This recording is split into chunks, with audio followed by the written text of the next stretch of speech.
How to redeem Uber Eats gift card. The very first thing you want to make sure that the application Uber Eats is already installed on your device. If not, you can easily get it from your app store. Once you have installed on your device, open it.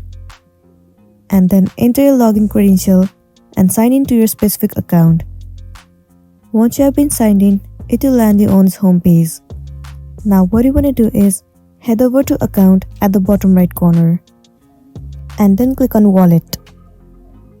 Now click on add fund. Tap on gift card. Now you simply have to enter your gift card number over here. Once you have entered, click on save. Once you click on save, your Uber Eats gift card will be redeemed successfully. After that, whenever you try to purchase something from Uber Eats, at the time of the checkout, different payment method will be available to you. All you want to do is select gift card and then pay the amount of the purchase that you have made. And then you'll be good to go. So that's it, and this is simply how you can redeem Uber Eats gift card. I really hope this video is going to be helpful for you.